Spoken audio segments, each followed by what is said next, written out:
big reason some drug studies often fail to enroll is because there's competition, right? You might have 3 studies ongoing for, I don't know, an eczema drug. And that is so ridiculous to me because take this eczema example. It's an area where there's often competition is cited as a reason for slow enrollment. There are a lot of people with eczema.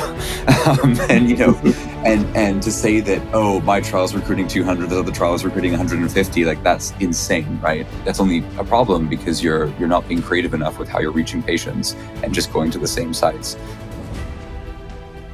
Welcome, MedTech Gurus. Today, as I mentioned in the introduction, we have a remarkable guest with us. Meri Beckwith is co-founder of Lindus Health, a company reinventing how clinical trials are designed and run. Meri's journey into healthcare innovation started unexpectedly. He simply tried to volunteer for a clinical trial during COVID, only to find a system stuck in the past. Drawing on his background as a healthcare innovator and board observer, Meri co-founded Lindus to challenge the status quo. Today, he's not just scaling a company, he's helping build an entirely new infrastructure for faster, smarter, and more inclusive trials. Hey, Meri, are you ready to be our guru today? Yeah. Thanks a lot, Tom. Great for having me on the show. Oh, we're very excited to have you. So tell us something fun or interesting about yourself or your family so we can get to know you a little better. Oof, okay. I'm gonna go with I just love surfing. And it can be hard to do alongside building a company just because the lifestyles aren't exactly compatible. But one day, perhaps after we've achieved our mission, I can finally go on that surf trip. But until then, it's the occasional weekend or maybe kind of a longer break over Christmas. But yeah, I can't get enough of it when I can do it. Oh, I love that. I've never tried that. I've water skied, snow skied, done all kinds of things, but I've never surfed it. But it kind of looks like it's, almost like golf. You've got to have a lot of repetition to get good at it. Yeah, the thing that the best surfers though are just the ones having the most fun, and you can have fun at any skill level, unlike some sports. There's like the first few hours can be a little bit rough when you're sort of like learning to paddle, but then it gets pretty fun really quickly. But yeah. Yeah, I love that. I live right near Lake Michigan, and we see some of the folks like with kind of with the sailboards and that kind of stuff. It looks kind of fun when they're out doing that. You do. There are these great kind of YouTube documentaries of like hardcore committed surfers on Lake Michigan, and the wind kind of can produce surfable swell in Lake Michigan like a couple of times a year, usually in like November or February. And so these guys are like paddling in ice, encrusted in ice, surfing realistically, not great waves, but it's just it's refreshing to see how into it they are. But yeah, they're usually around some kind of a storm. We'll get 10 or 12 footers coming in, but it's not usually the optimal time to be out there. But fun stuff. So, Meri, in doing my research, you indicated your journey into Lindus Health started by trying to volunteer for a trial during COVID. So, I'm just kind of curious, what happened during that, and how did that spark the creation of Lindus? Yeah. Can you give us some insights? Yeah, so I'll talk about the COVID trial experience. Just say before that I had some familiarity with the industry because I had worked in life sciences venture capital, and so we were obviously a lot of our companies were running clinical trials, and clinical trial delays, cost overruns were a frequent topic at board meetings, and I had a sense that there was just something systematically quite broken about the industry based on this sort of uniform experience across our companies. And, familiar with concepts like Eroom's law, which, shows the exponential increase in cost, essentially for clinical trials in the last 60 years. So I had this like intuition that something was very broken, but no one could really explain what that was. And then, volunteered to take part in one of the COVID vaccine phase 3 trials. And that was the really eye-opening moment because, well, firstly, I remember having to download Internet Explorer or Microsoft Edge to access the website that the CRO had built to sign up participants because it was running like on an old WordPress template that didn't have an SSL certificate. So Chrome blocks you from accessing it. So I thought that's pretty weird. And then just the whole process was really slow and painful. And I remember thinking like, God, if this is it's a really well-funded trial. I calculated that the value of each participant was about, $30,000. Why isn't this process, better or more efficient?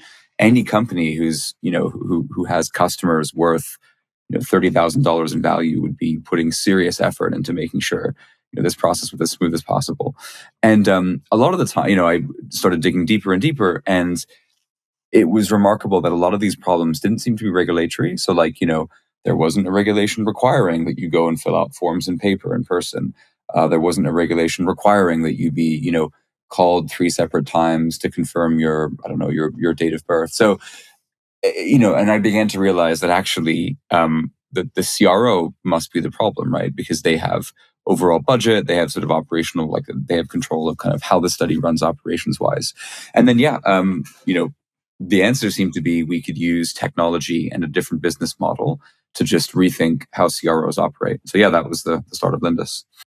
Yeah, interesting. And I want to get into that in just a moment. But you mentioned something too that made me curious, because you talked about being a healthcare investor.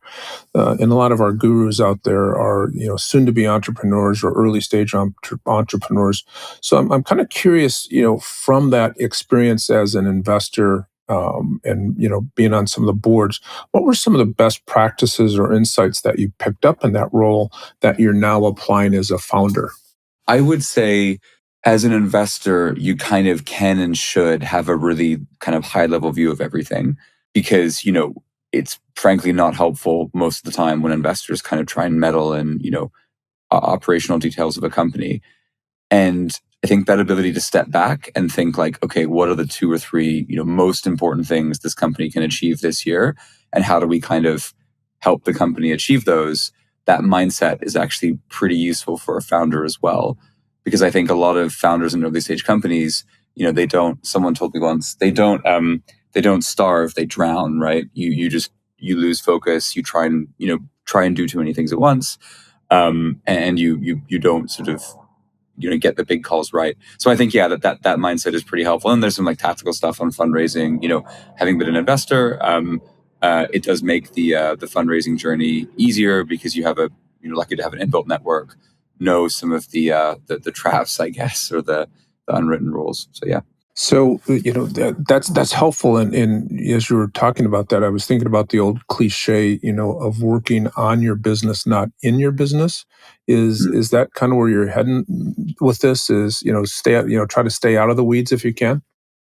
No. So, well, I think as a founder, unlike being an investor, as a founder, it's critical that you do go into the weeds. And this is something I learned early on is like, it was a bit of a shock to me coming from the investor mindset where like, you really can't just sit back and sort of let things happen. You kind of have to understand or be able to jump into the most granular level of detail. Otherwise you can't hire people effectively. You can't make decisions effectively. Doesn't mean you're like micromanaging everyone all the time, but there's this concept of like founder mode that's become popular over the last few months based on this lecture by the founder of Airbnb, where he argues that, successful founders do lean more towards the, being in the weeds and are comfortable being in the weeds, and something I agree with. But I think the part of the investor mindset that's helpful is more like the prioritization. Like, look, we're only realistically going to be able to do 2 or 3 things. What are the 2 or 3 things that are going to have the biggest impact? And let's do those and not try and spread ourselves too thin. Yeah. Yeah, that makes sense. And I would think as a founder, if you're making sure you're hitting those milestones, that probably helps with those investors as well as helping to maybe find other investors, right? Yeah, for sure. I mean, yeah, the nothing makes fundraising easier than having great metrics to present and, Mhm. a compelling story. So yeah. Yeah. So everybody in the med tech industry too is also looking at clinical studies and how to do that, right? And working with CROs. But you describe Lindus Health as kind of the anti-CRO, if I've got that right. So I'm wondering if you can explain to us what that means and how your approach differs from traditional contract Yeah. research organizations. Can you help us with that? Yeah, absolutely. So yeah, it's a slightly tongue-in-cheek tagline, but we're serious about this. So what we mean is, like a CRO, we have all the kind of services and functions you'd expect, clinical operations, medical monitoring, site management, biostats, etc. But unlike a CRO, kind of two big differences. Firstly, our business model. So we do everything on a fixed cost basis. And furthermore, all of our costs are only payable when the trial hits a certain milestone. In other words, our customers are paying us a fixed amount every time their trial hits a milestone, whether we take 2 months to enroll patients or 12 months. And that means our incentives are aligned because we need to do whatever it takes to keep the trial moving, or we literally don't get paid. Secondly, we have all the services, but we have a much more integrated way of running our clinical trials. So we have our own in-house patient enrollment platform, which we use on most of our trials. It allows us to greatly speed up patient enrollment timelines, on average 74% across our portfolio of completed trials. So we reduce enrollment timeline by 74% versus our sponsors' targets. We have our own EDC, so CTMS. I don't know how technical. This industry is so lousy with acronyms, but basically, electronic data capture system, database, and trial oversight system to help our team run trials more efficiently, get them started up faster. And so this just means we can be in more control, and that's why we can offer the fixed cost guarantee, because we're in control of recruitment timelines. We're more in control of monitoring. So yeah. Yeah, that's helpful. And, it leads me to my next question too, because oftentimes we think of, clinical research as kind of old school. There's not a lot of innovation. You set your studies up the same way. You're looking, same types of statistical analysis, so forth and so on. But what you're doing is you're bringing some innovation in clinical research. So I'm wondering how you went about building that innovative culture in Lindus, and what would you provide to other founders, in terms of advice as to how to capture that spirit of Yeah. innovation? I think there's two things. One that's quite specific to clinical trials, and another more general thing. The first factor was just being incredibly focused, and we still are, but we don't run all types of trial. We're very, we know what we can deliver and what we can't. And so, in the early days, we just did really simple kind of non-drug and sometimes non-interventional studies. And that meant, we could sort of slowly build up confidence and ability, and, almost kind of figure out what worked before kind of working up to more complex trial types. So for instance, deploying an AI-based remote monitoring system in a really simple, observational study to get to make sure it was working correctly before we deployed it, now on a drug study. So I think that was really important. And then the second thing is a more general culture thing, which I think applies to any company. One of our values is high agency. And what we mean by that is, having people who, if they see something broken, they will just go and fix it. It doesn't matter if it's not in their function. It doesn't matter if, they're only a trial coordinator and something is more wide ranging. So yeah. And, we make sure that all of our team embody those values, and it leads to,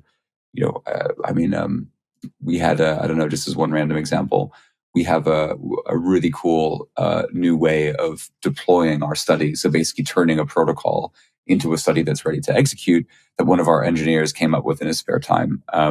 That cuts down, the time to deploy a study by, 60, 70%. No one asked him to do that, but he just thought hang on, I can figure out how to do this. And it's not even a piece of software. So yeah, I think that's been really valuable for us.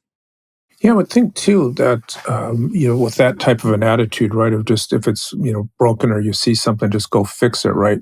So, are you finding that enhances communication and maybe breaks down silos as well?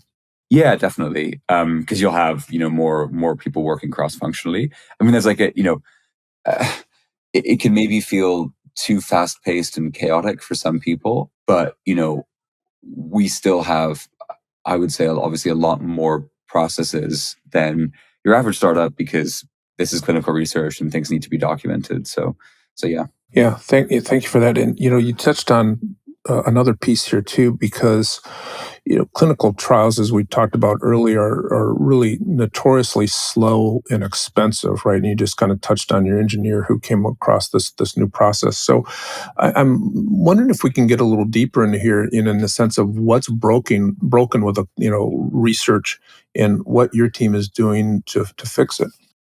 Yeah. Oh boy. Yeah. There's a lot. There's a lot there. Mhm. one of the biggest problems is this lack of alignment between patients, clinical trial sponsors, so the pharma, biotechs, medtech companies, and CROs. So CROs tend to typically get paid by the hour. And so their incentive is to really find ways to make clinical trials bloated and more complicated. And the more time I spend in this industry, the more I see that pharma inadvertently does this as well. Decision making is extremely consensus driven. Seems to be the euphemism that people like using, and you end up with these really kind of unwieldy, bloated experimental designs that often don't really like translate to the real world, and you end up with a very poor patient experience. And that's kind of what I experienced on the COVID trial. Patient experience is often an afterthought, but patient experience it directly feeds into how fast your study enrolls, how well your patients adhere to the protocol. And these are like two of the most critical factors of any clinical trial, right? So there's definitely a disconnect there. And this is something, we're directly addressing. I think there are other problems, and we could go a long time on this, huge problems around standardization, around the way clinical data is captured. Again, the standard CRO model where you have these, huge numbers of sites, each one with a different investigator who's interpreting the protocol differently, who's, might not be so great at logging protocol deviations. That just makes the problem worse. Uh, yeah, I'll stop there, but obviously we could dive into those two more. Yeah. Yeah, and it kind of leads me, and I may put you on the spot here with this because I'm thinking a lot of times when I've worked with early stage companies, they're doing studies to try to get regulatory approval, whether that's FDA or other, right? But then the health system has become more value oriented, right? We need Mhm. value outcomes, and sometimes those things don't align. Are you and your team trying to bridge that gap with what you're doing, or are you trying to set up one phase to then lead to the other? Is that helping us streamline? Um, so uh, I think is your question basically referencing the kind of study, what you need to show to the regulator is often different from what you need to show to get reimbursement for payers. Yeah, reimbursement or buy-in from the health system, right? But Yeah, it can be different. But sometimes I see, we're kind of still using some of the same data sets, right? We're kind of yeah. repurposing some of that data. And I'm wondering if, that's an area that you and your team have looked at to try to make things a little more efficient. Yeah, so our argument would be twofold on this. So firstly, our mission, we make clinical trials vastly simpler, more efficient, faster to run. And so if you do need to run separate trials, one for like an FDA de novo certification and one for payers, then that becomes more feasible. But we've also, very concretely been able to implement kind of find sort of creative ways of capturing data that's very relevant for payers for one doing a trial that's primarily for like an FDA de novo submission. Hmm. So concrete examples, payers like longer term follow up data, and they often don't need that data to be like a gold standard primary endpoint. So on a weight management study, we would have maybe the primary endpoint for the regulator at 3 or 6 months, and then have like a smaller, longer term follow up protocol that's just very kind of real world evidence based. So it's much cheaper to run, but it would generate that long term evidence for payers, all only very very marginally increasing the cost of the total study. So things like that where we can get creative. I do it is you do ultimately have to often just choose. And is this going to be a payer like a primarily a payer access study or an FDA study? But often there's kind of win win compromises you can make. Yeah. Hmm. Yeah, and so it sounds like that takes a lot of communication with the client organization up front, right? In terms of which path you're Yeah. going to follow. Yeah. And, obviously, because a lot of your listeners are in medtech, I'd give a particular shout out to one of our advisors, Mike Pace, who is just very, very adept at, figuring out these compromises. And we worked with him on a few trials. So yeah. But yeah, definitely a lot of communication just to make sure that, everyone's aligned on the path forward. Yeah.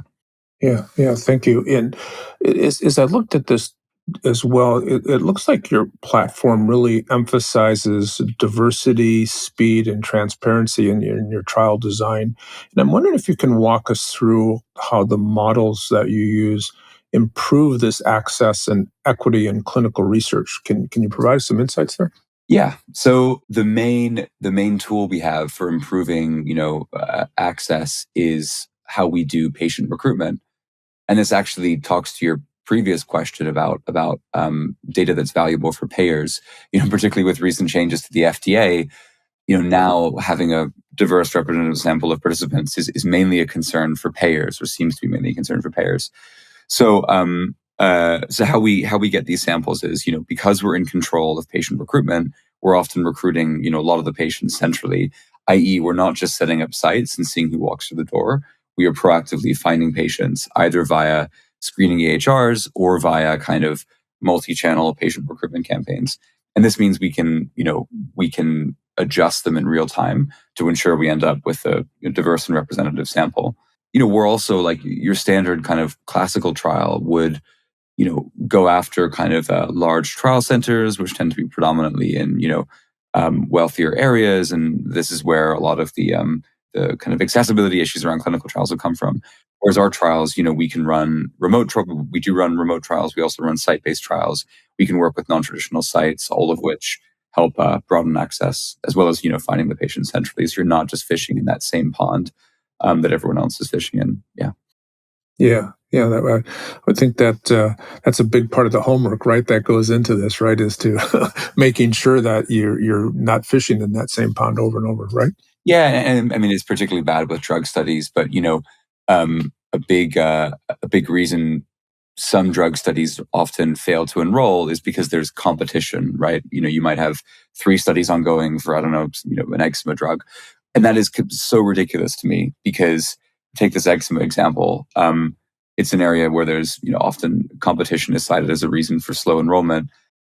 There are a lot of people with eczema, and and to say that, oh, my trial's recruiting 200, the other trial is recruiting 150, like that's insane, right? I mean, you're only you're only that's only a problem because you're not being creative enough with how you're reaching patients and just going to the same sites. So yeah, I could go on a longer rant, but I'll spare Yeah. you and your listeners. Yeah.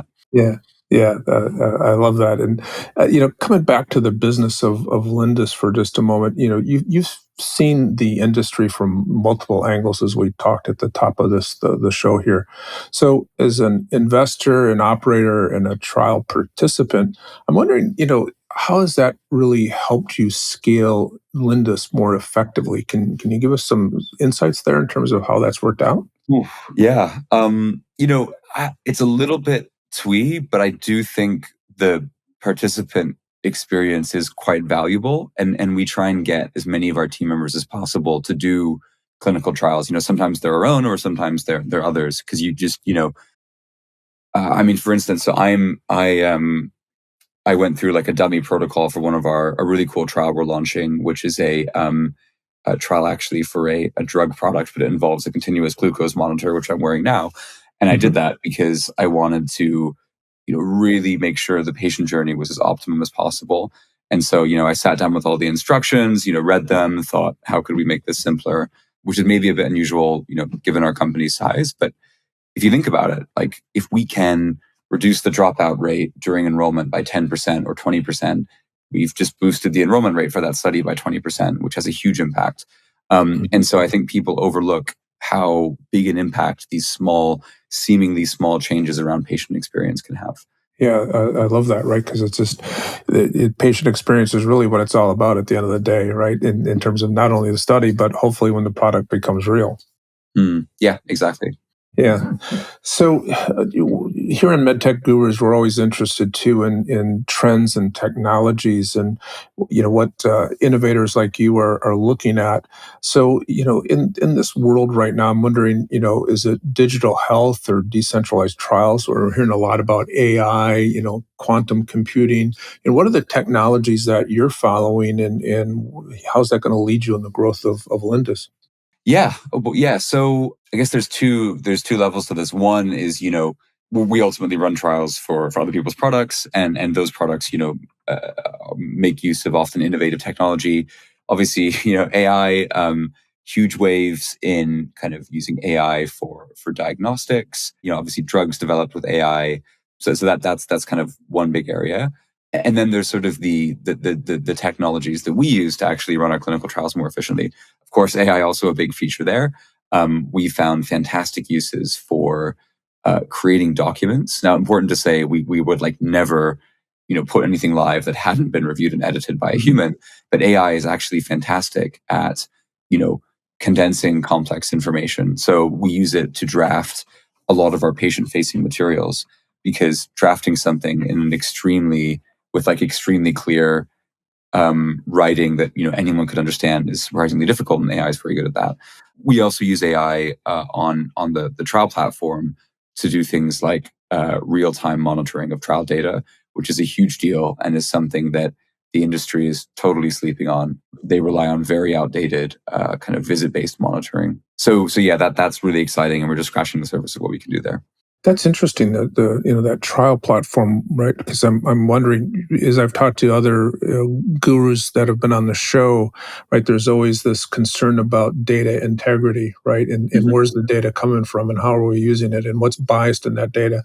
So with that platform, are you finding it's helping you standardize some of that data, or maybe clean it up a little bit before you take it to the next step? Yeah, exactly. So one part of it is sort of, we use AI to monitor for look for patterns in the data that indicate either fraud or experimental error or some kind of issue with the protocol, just to make sure that the data we're capturing is essentially fairer, cleaner. And then we also do some work with an organization called CDISC. We have a partnership with them to use AI to improve, clinical data standards, to essentially write the next set of clinical data standards. And CDISC do great work. They work with the FDA a lot, or the FDA kind of gets them to advise on, what standards should everyone in the industry agree to when capturing clinical data. So yeah, that partnership's really exciting, and again, just getting started there. But yeah. I would think that's critically important, right? Because when we talked about the diversity and equity in doing, trial and study design, right, and patient selection, part of me is thinking, as you're doing this, you're also working with different data capture outlets, right? Different CRMs, or the different sorts of data collection, portals. So, are they helping you kind of standardize that data and making sure it fits correctly? Yes, yeah, that's a big deal. So yeah, on a trial you might have, I don't know, primary endpoint, which is like a blood test, a lab test, and then secondary endpoints, which are questionnaires, and all these things will come at source in different data formats. But what we do is, firstly get them all into a consistent format. We use CDISC SDTM, which is the FDA's gold standard format for clinical trial data, and then the job of monitoring and analyzing the data becomes much easier. So yeah. Yeah, that's helpful. So, Meri, this seems like a really exciting time for you and your team at Lindus. So, what's the future hold? Where are you guys going from here? Yeah, so more of, of everything, basically. I mean, I mentioned we're still, when we started, we almost exclusively did medical device trials. They're now, they're still a very important part of our business. But we are expanding our capabilities in terms of what software can do for things like real-time monitoring, automated biostats, all with the goal of, making trials even more efficient, reducing timelines further, and crucially improving the quality of data. Because like the whole trial is pointless if the data is no good, right? And yeah, there's so much we can do, precisely because, as you said, the industry is so behind and has been so slow to adopt technology. So yeah, I think in the next couple of years, our goal is to have even shorter sort of trial setup timelines, have data analyzed in real time. So basically run your biostats analyses in real time, kind of on the data as the data is being captured. And we think that will enable really cool things like much more creative trial designs, adaptive trials, platform trials that will ultimately help a company, generate much more data, much more evidence for the same amount of cost and time than they would previously. And we're starting to do this now with a couple of trials. Like the CGM I'm wearing is for a really cool adaptive platform trial we're running, where instead of just running one trial for one intervention, the sponsor is running multiple trials with indeterminate arms for different interventions, and they're basically spinning them up and down as they see an effect to try and figure out what is the best formulation of their intervention. So yeah, would love to continue enabling more creative trials like that. Yeah. Yeah, that sounds challenging too, right? Because I'm thinking about that. A lot of variables move in there, right? So is that impacting the kind of data that you're collecting or how you treat that data then? It does, but it's complex, not complicated. I forget. It doesn't create any like there's no like hard problem there. There is just like more data that we Hmm. capture, and that makes it easy to handle because we have a consistent database set up, a consistent methodology for handling that data. Hmm. So it becomes a pretty manageable challenge. Yeah. Got it. So it's if I got this right, it's kind of working with the same data, just asking it a different question. Yeah, yeah, or generating more data points for the same protocol or like same types of data, which it makes it easier to manage. Yeah. Yeah, gotcha. That makes sense. So, Mary, first of all, I'd like to just thank and acknowledge you for the time and information you shared as our guru today. If somebody wants to learn a little bit more, how do we find out more about Lindus? Is there a website? Are you on LinkedIn? How do we Yeah, find out? all of the above. So Mhm. yeah, our website, lindushealth.com, LINDUS health.com, all one word. You can also reach out to me on LinkedIn or an email. I'm just mary@lindushealth.com. And yeah, or get in touch via the website. So yeah, if any of your listeners are getting started or any point in their clinical trial journey, even if we can just help share cost benchmarks, timeline benchmarks, we're very happy to do that. Oh, that's fantastic. So, once again, Mary, thank you so much for being our guru today. We really appreciate all the insights and information you brought us. Cool. Likewise, thank you so much for having me, Tom. Really appreciate it. Thank you. Thank you for listening to MedTech Gurus. I am Sylvester Harris, your MC. If you want to learn more about Tom and his consulting services, you can go to www.pctmedical.com or email Tom at tom@pctmedical.com. Now, I can be reached at Sylvester Harris, that's SylvesterHarris 5048@gmail.com, and I'd be pleased to discuss any voiceover work that you may want for your company or broadcast. Hey, thanks so much for listening, and catch us on the next episode of MedTech Gurus.